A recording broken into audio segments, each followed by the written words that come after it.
Having a little guy from Thailand beat you up every single day really helps grow you as a person, I feel. And it made me feel, prior to Muay Thai, I used to walk around, like I was 10 feet tall. And then, it just helped me kind of find myself a lot more.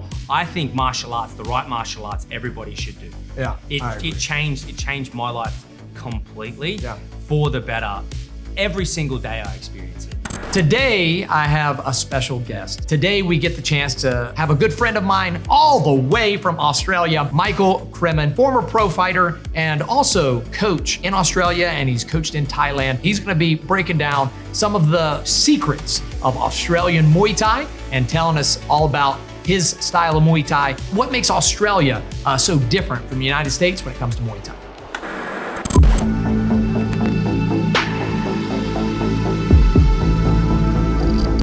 What's up, guys? I'm Muay Thai Chris, former pro fighter and owner here at 8 Points Muay Thai, where we built numerous national and world champions from scratch. And today, we're breaking down all the mysteries of the martial arts.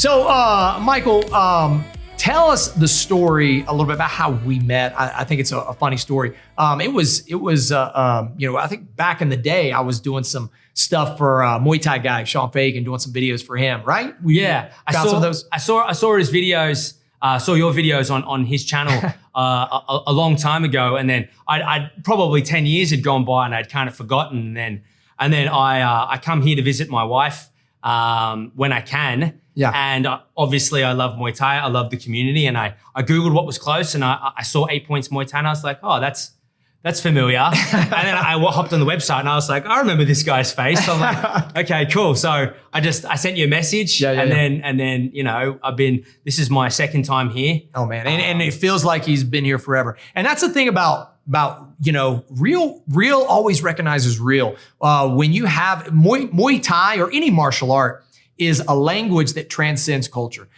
We might view things differently in life, whether it be politically or just culturally or whatever. We might view things differently, but when it comes to martial arts, everybody's in the same playing field. We truly have that unique language. And so when he came here, it was literally, I think, maybe 1 or 2 times meeting him, and he's already in class, helping out in class, sharing his passion. Cause I was like, all right, this guy's legit. This guy's real. He has a passion for teaching as well. Let's all come together and just share that passion. So that's the unique thing about martial arts that people don't talk about enough. People don't talk about the community aspect enough. We spend most of the time, social media is used to tear us apart. Where it should bring us together. I know it sounds kind of cheesy, but martial arts is one of those things where social media brought us together and we used our passion for Muay Thai to just, connect on that level. And now, honestly, it feels like he's been here years. I think that's a great thing about just Muay Thai, the martial arts community in general, is you can travel the entire world. And if you're traveling by yourself and you're feeling a little lonely, local Muay Thai gym, hit enter, where's close, and you can just walk in and meet a whole new community of people. Especially if you've got a skill set. I feel like I can walk into most Muay Thai gyms around the planet and contribute and help and make friends and help build a community as well. I mean, the friendship part is the major thing for me. I've come here a couple of times now, and then the people here are amazing. Oh, well, thank you. Yeah, we love having you, man. And just having just another like-minded coach just share his passion is just awesome.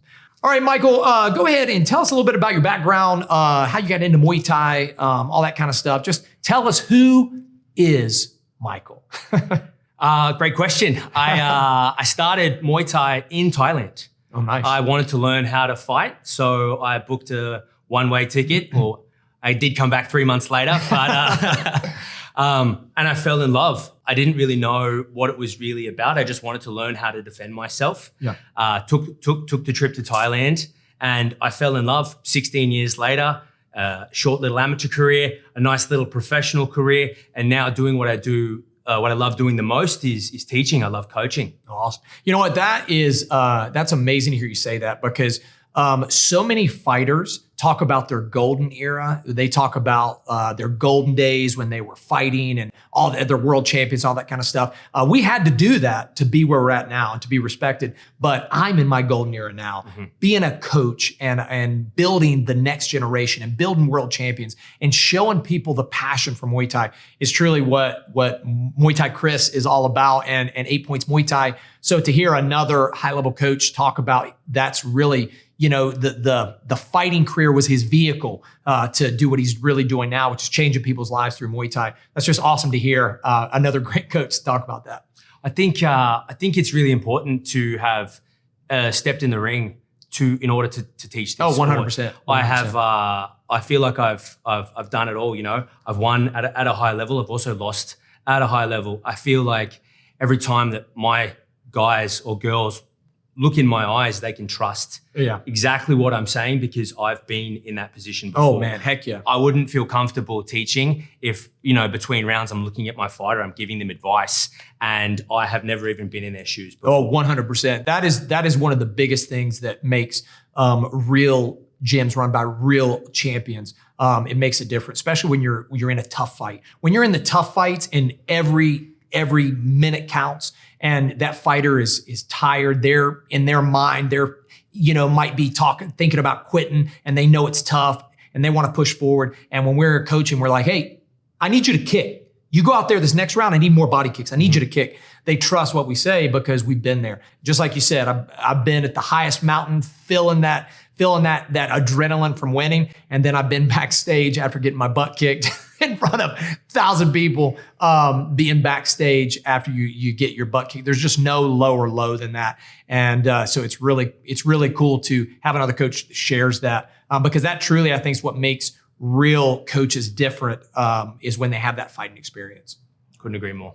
So tell us a little bit about, we've had guys fight, Australians in world tournaments a lot. And it's almost a joke with a lot of the American too. It's when you're fighting somebody from Australia, it's almost like you're fighting somebody from Thailand.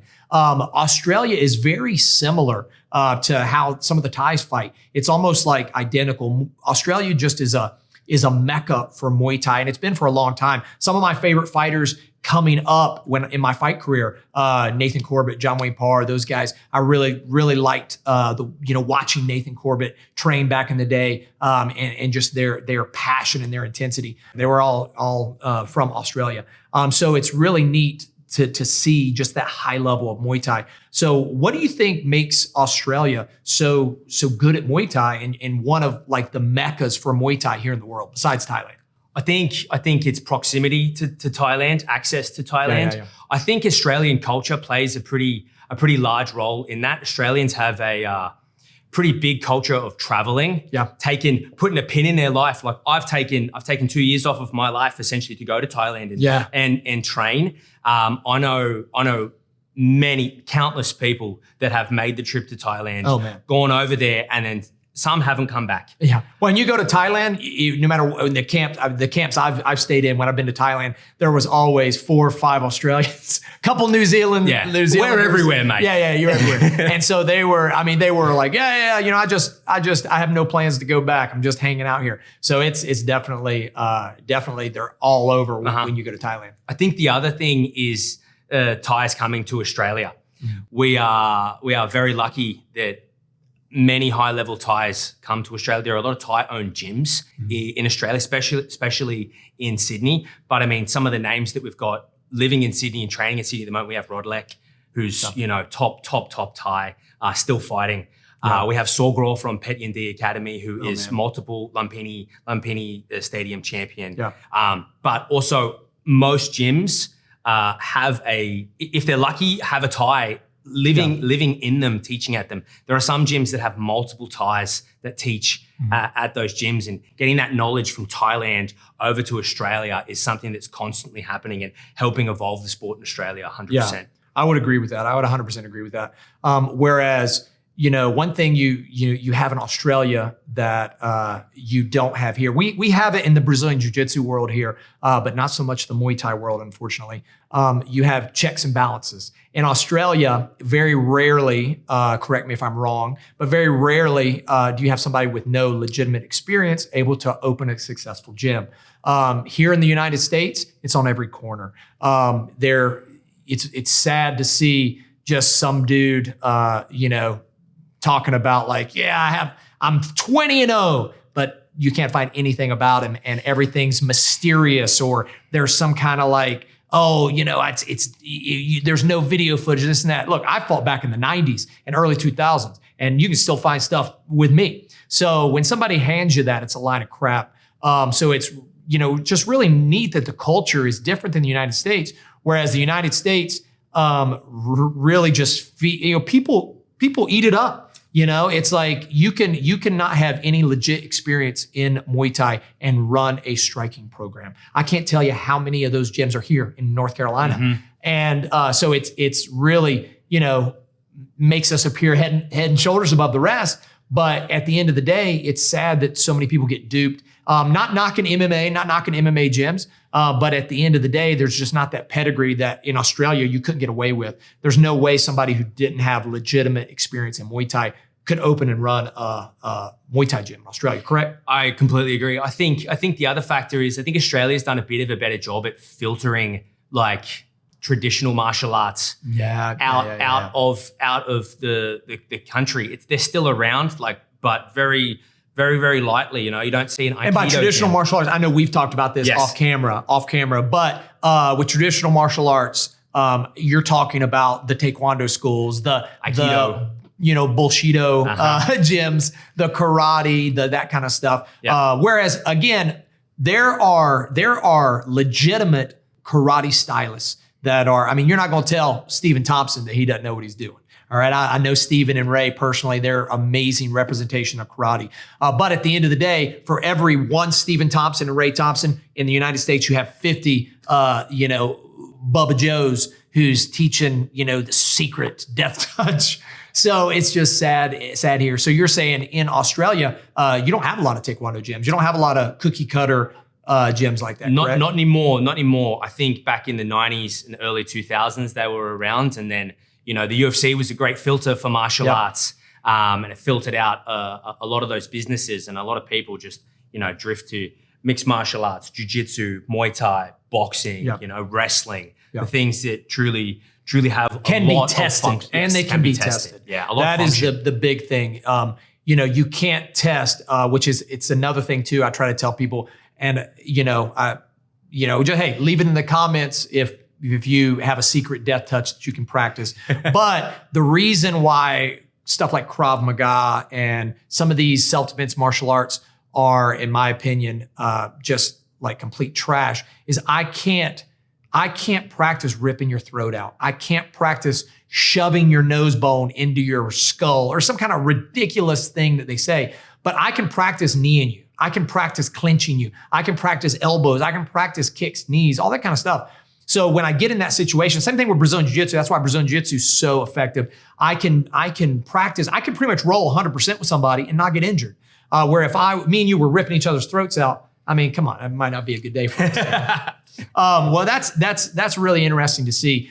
So it seems like almost Australia is a little bit more real. Not real, but just they've let go of the fantasy of martial arts. One of our things here at Muay Thai Chris is we demystify the martial arts.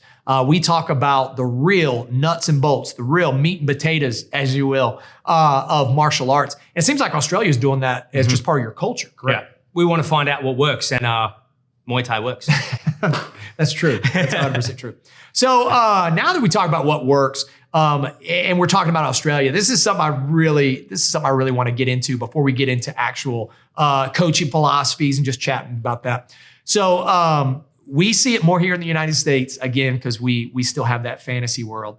But one thing you probably don't get as much in Australia is as a coach, backstage, some funny backstage stories. But one thing I think is just a pain in my side is seeing coaches here just number one, act like they're super, like they've got all the answers to every situation, which is there's no coach that has that. A fight is very fluid.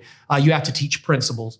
But at the end of the day, that's a pain in the butt too. But to also see coaches like teaching techniques backstage instead of going through an actual warm up just to warm your body, they're like, hey, okay, this is how you kick. This is, I mean, at the tournaments here, you go to any of these East Coast tournaments, and it even happened West Coast too. You'll see guys like teaching leg kicks, teaching body kicks, actually teaching the guy how to do it. And the guy doesn't even look like he's been doing Muay Thai 6 months. And it's just a joke. So you don't really see that in Australia, do you? No. I've certainly seen my fair share of. Do tell.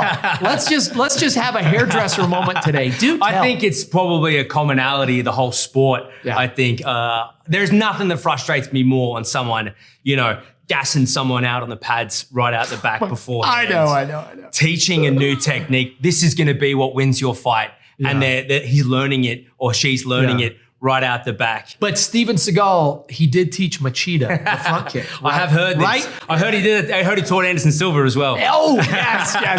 Anderson Silva had zero knowledge before he trained with Seagal.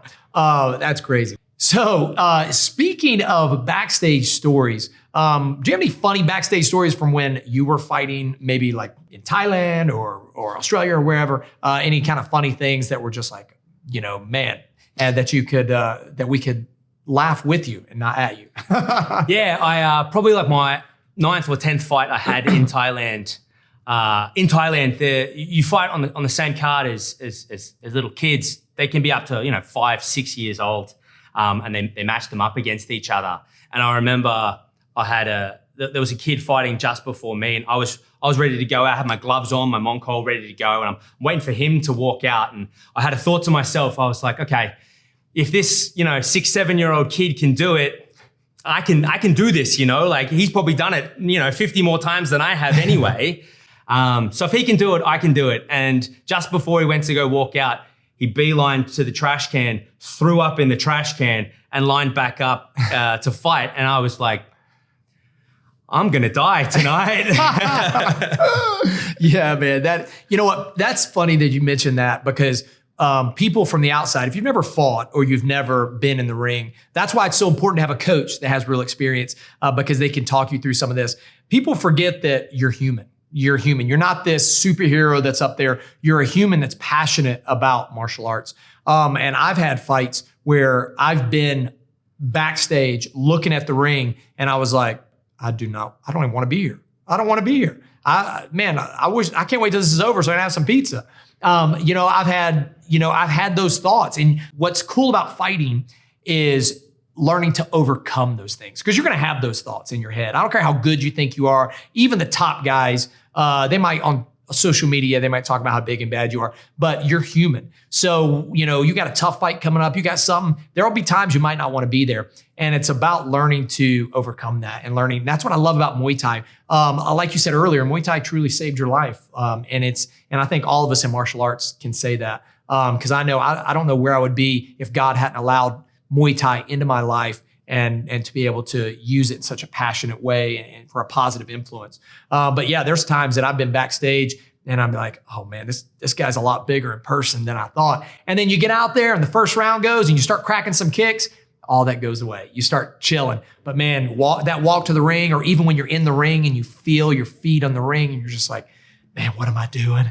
And then 100%. And then people have those feelings. And we don't talk about that in the Muay Thai world. We want to give off this persona of being almost invincible. But I think when you let those chinks of your armor show and you let people know you're human, that really makes them trust you a little bit more. And they know you've been there. So they're going to listen to you when they're in there. Speaking of coaching, speaking of coaches, and we talked about a few things that kind of annoy you and stuff as a coach.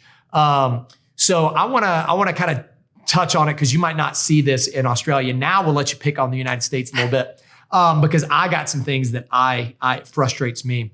As a Muay Thai coach here in the States, one thing that really frustrates me to no end are people 100% riding the coattails of Thailand, trying to act super Thai, listening to the Thai music in the gym. Every human being, they why, and they're not just whying here, they're whying here. I'm surprised they don't get on the ground and worship the person first before they train with them. Or at these tournaments, people are wearing the mongkong all day long. Like they show up at 8 a.m. for weigh-ins, they have their mongkong on. They're doing all day long wearing it. When they go to fight, they have this indention that's almost like a tattoo just drilled into their head. What are some funny things about the States that come to mind? As in for Muay Thai? Look, I think it's just got a lot to grow. I think it's what I encourage a lot of people to do here is to go and visit Thailand and see what it's like. Try not to bring back try not to emulate it too much back here. I think they're two very different sort of models of teaching the sport. You can't really emulate Thailand here. You can. It's also difficult to do it in Australia as well. I think we're lucky that we have a lot of Thais teaching.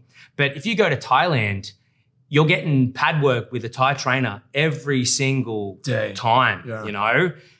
Here in America, in Australia, you have to hold pads. You have to learn how to hold pads, which is, for some people, it's a difficult thing to do. So there are some parallels between the United States and Australia. We just don't have that luxury of having, some gyms have 10 Thais in there holding pads for, you just get pulled in, you go train with him. That doesn't happen so much. It doesn't happen here in the States. Sometimes at like a high level at some of the really big gyms, they're very lucky, but those are gyms that have been institutions in Sydney for a very long time. Yeah.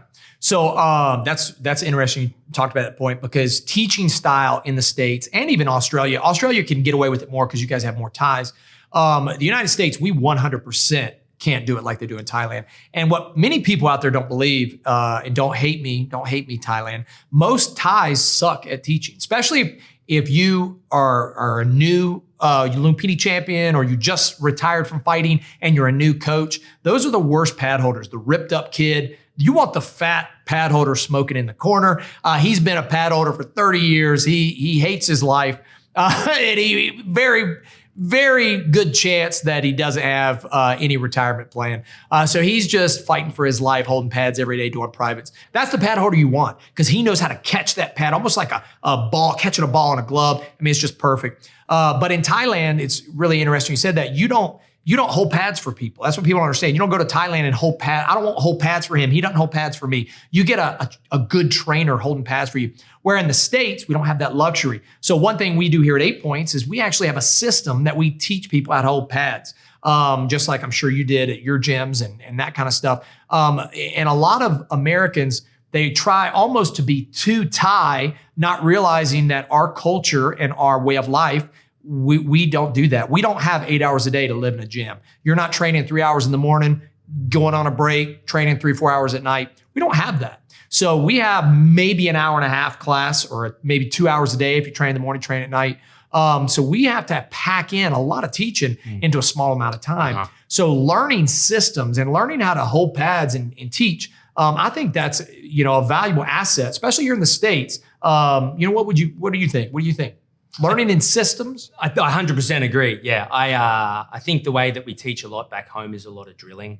Shin pads on, gloves on, partner drills. I think that the teaching in Thailand happens on the pads with the trainer a lot of the time, and I think we just don't have that luxury at all. Yeah. Maybe in a perfect world we could. If we had a multi-million-dollar facility and we could pay Burkau Sanchai to come in and teach 100%, you'd have them in a heartbeat, and no one would ever be holding pads. But it's just not the model that works outside of Thailand. So I'm interested in hearing other coaches' opinion on that because everybody has a different way to build fighters and grow fighters. But real quick, just tell me. Somebody starts day one. What's their path to fighting with you as a coach? Again, you don't have to elaborate all day, but what's the coaching path? I think for me, we always ask for, back in Australia, it's consistency. You need to show up 5 to 6 days a week. You need to let us know you want to, and you're not the one that makes the decision to fight. we're the ones that let you know when you're ready to fight. You just keep showing up and keep showing up and keep showing up. And then when we think you're ready to fight, we will allow you to step in there. We have a good pathway of certain classes of fighters. We have D-class fights with, 16-ounce gloves, shin pads, a chest guard. So if you want to just be one and done, you can kind of have a fight. It'd be a little bit more safe. And then if you want to be consistent with it and be an active fighter, we go from D class all the way through to A class as you progress. Yeah. And you can only have a certain number. I think you can only have 2 D class fights, and then you get forced into C. That's how it should be. Once you're in C, I think you can have it's either 5 to 10, and then you're moved up. I think you can stay in B for a while, but we have levels of classes of fighters, and then obviously your level of opponent goes up as you improve. Yeah, and that's how it should be, where unfortunately the States doesn't work like that. Mm-hmm. There's not a lot of coaches that really know how to build fighters. Where we have a similar thing here at 8 Points. Somebody comes in talking about Conor McGregor and how many times they watched the latest UFC. I'm just like, all right, show up. Don't tell me you want to be a fighter. Mm-hmm. Show up and guess what? Pay the dues. Make sure your card drafts each month. Show up. It's the guys that come in so gung ho are the ones 3 months down the road. I'm like, hey, where you at? So just show up, be consistent. But then we have something similar here, which I really jump on. It took me a while to get warmed up to this, but we have a point Muay Thai circuit, which a lot of coaches argue back and forth with this. But if you don't want to fight and you're not ready to make the fight team, ready to try out for the fight team, these PKBs or these point Muay Thai circuits are a great way to test your skills because you're not getting knocked out. Most of the time you get a brawler or some crazy kid. But at the end of the day, if you do these consistently, it works on that nervous feeling of being out in front of people, and they're held at gyms. So that's where our guys start. They start on that PKB circuit. They're not on the fight team yet. They're not on the official fight team, but it's similar to your D class. And then once they show they can listen to instruction, they show that they don't have to win, but they show they can react under pressure. Then we move them up to that C level where, me personally, our C level is 5 or less fights. Mm-hmm. And I want to see how they react. If you're 2 and 3, you're going to remain C class. It's not like just because you got 5 fights, but we move up the ladder. And then B class is, hey, you're ready to start traveling with me. Because I'm not leaving my family to go to New York for some dude that's not going to listen to me in the fight or some dude that's going to fight, like crap. I mean, that's not trying to be any kind of way. It's just we expect a certain level of excellence. And I think more coaches should expect that. And then as they get B level, and then we move up to A level, and then from A level, they can fight international. They've had world titles, they've had national titles, and they're ready to sharpen and get ready for that pro debut. So I think more coaches should have that philosophy, whereas it's almost second nature in Australia. In the States, it's something that's actually unique. I want to fight first and train second. Fight first, train second. And it's an American culture thing. I think in the United States, it's very much social media driven, Instagram driven, very much, hey, I want to look like a fighter online. I want to do these cool things. When I was coming up, I didn't even have the internet when I first started fighting. So you're putting in work and you're not showing anybody. You're fighting and you're not showing anybody. So I think social media has done more to harm. It's done a great to help and with stuff like this, but I think it's also done a lot to harm real fighting and real experience in the martial art world. What do you think? What's your opinion on that? Yeah, I think in the last 2 or 3 years, it's gotten a lot worse. Yeah. I really think it's gotten a lot worse. There are a lot of Instagram coaches, Instagram fighters that maybe have 1 fight or 2 fights.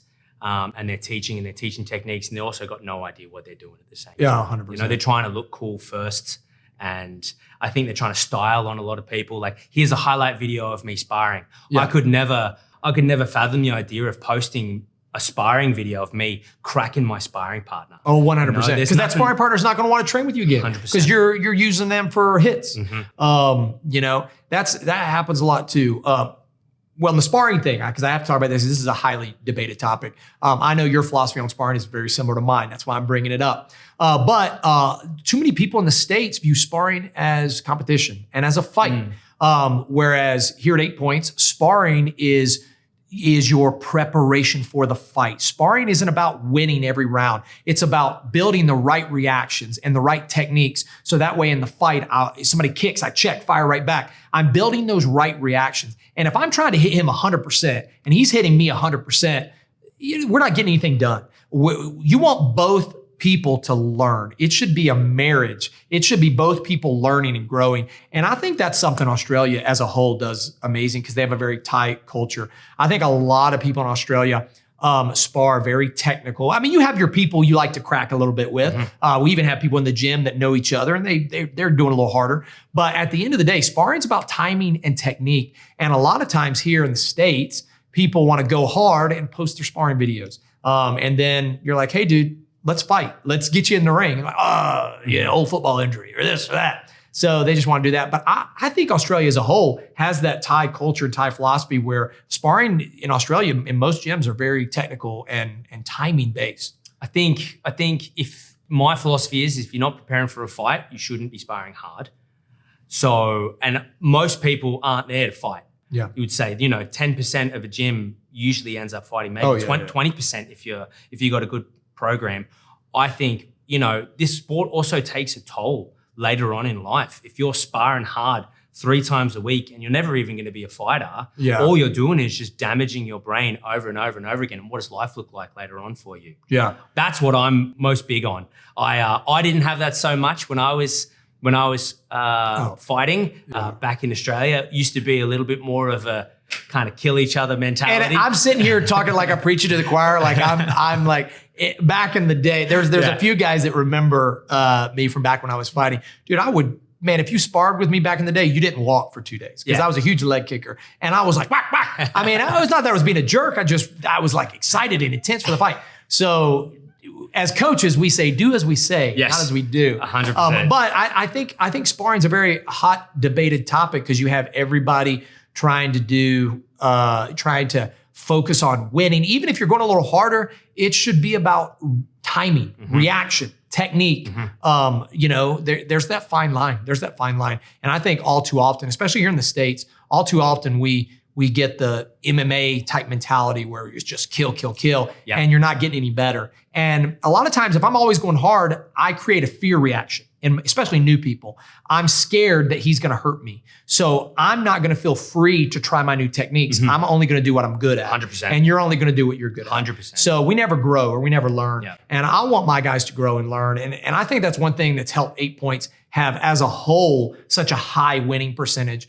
We have a lot of guys that are coming all the way up the ranks. Win or lose, they're growing with every fight, but they look good and they look technical. And a lot of that comes back to sparring. Same way with Australia. I think you have so many great Australian champions because of the way they spar. Even if they're going a little harder, they're still going technical and they're going technique and that kind of stuff. I think a lot of us go to Thailand also experience what that is like. If you're going to Thailand and you're trying to compete with the Thais in sparring and not just play with them, they might kick you out of the gym. They might never spar with you again. I've seen many. I spent 2 years in Thailand. I reckon I saw probably 20 people kicked out of gyms because they just go too hard. They just don't understand. And when you're fighting, some of the Thais that I knew would fight every single week. If you're sparring hard and getting an injury and you can't fight, you can't get your paycheck. Yeah. People don't think about that. They're not doing it for fun all the time. They're doing it as a job. Yeah. And so if you can't clock into work, you don't get paid. 100%. So that's crazy.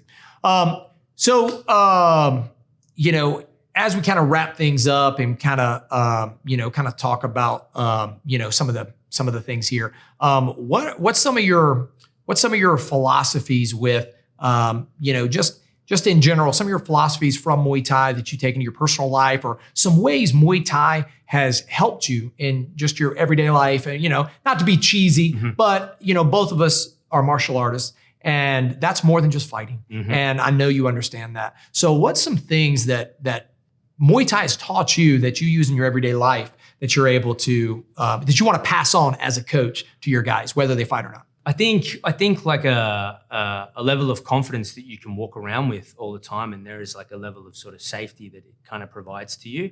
I like to think of pre-Michael and post-Michael when it comes to Muay Thai, and I've always been a confident young man, but pre-Muay Thai, it wasn't very justified, and I wasn't very humble. I had a big ego. And then Muay Thai really checked my ego quite quickly. I went to Thailand and I got bashed by a guy who was 5'3" daily. And I'm 220 pounds, 100 kilos, and I've got this little 50 kilo Thai fella.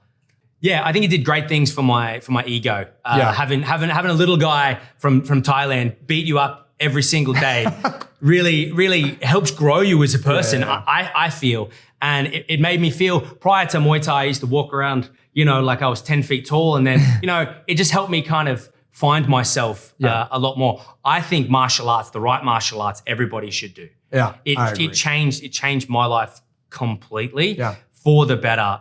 Every single day I experience it. Oh man, that's awesome. That's true, man. Martial arts opens doors that you didn't know that could be open. I truly feel the same way. I feel like God used martial arts in my life to open doors, to be a help to people. Because both of us, again, I've talked a lot off camera, so I feel like I know you a lot.